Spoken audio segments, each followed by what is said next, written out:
ቃለ እግዚአብሔር የማትመገብ ነፍስ ሁል ጊዜ ህመምተኛ ናት፣ ለፍሬ የማትበቃም። ቃለ እግዚአብሔር በየቀኑ መመገብ አለብን። በየቀኑ ጉባኤ ሲዘጋጅ በዓመት አንድ ጊዜ ሁለት ጊዜ ተሰብከን ነፍሳችን ማደግ አትችልም።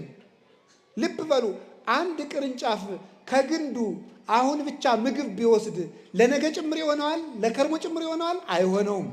በየቀኑ ነው የሚመገበው። ቃለ እግዚአብሔር ምግባችን ነው። የምንጠይቀውም ሲሳየነ ዘለለ ዕለትነ ብለን ነው። የዕለት እንጀራችን ስጠን ዛሬ ብለን ነው።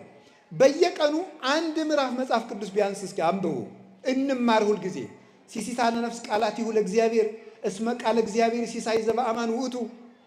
የእግዚአብሔር ቃል የነፍስ ምግብ ነው፣ እውነተኛም እንጀራዋ ነው። ተመጥኖ ምግብ ያላገኘ ስጋ ለራስ ፍልጠት ለሆድ ቁርጠት እንደሚጋለጠው ሁሉ ነፍስ ቃለ እግዚአብሔር የማትመገብ ነፍስ ሁልጊዜ ህመምተኛ ናት፣ ለፍሬ የማትበቃም። ስለዚህ ቅዱስ ስጋውን ክቡር ደሙንና ቃለ እግዚአብሔር መመገብን፣ ሀብተ መንፈስ ቅዱስን መመገብን፣ የመንፈስ ቅዱስ መመገብ አለ። ልታውቃላችሁ እንዲህ ብሎ ነበር ዮሐንስ ወንጌል ምዕራፍ 14 ላይ እኔ እያሃድገክሙ ጓለማውታት እኩኑ ዳሃደግ አላደርጋችሁም ብሎ ነበር። ዳሃደግ ማለት ልክ እናት የሌለው ጫጩት ማለት ነው።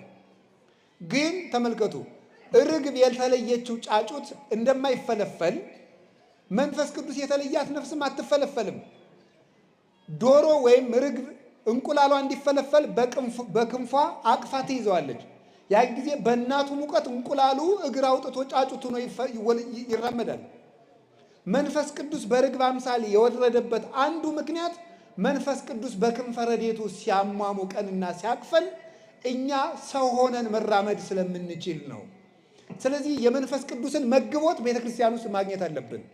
ቤተክርስቲያን በየቀኑ ኪዳን ማድረስ ማስቀደስ፣ ቢያንስ በሳምንት አንድ ቀን እሑድ ጧት ሌሊት ሄዳችሁ ማስቀደስ ካልተቻላችሁ የከሰዓት ቅዳሴ አለ።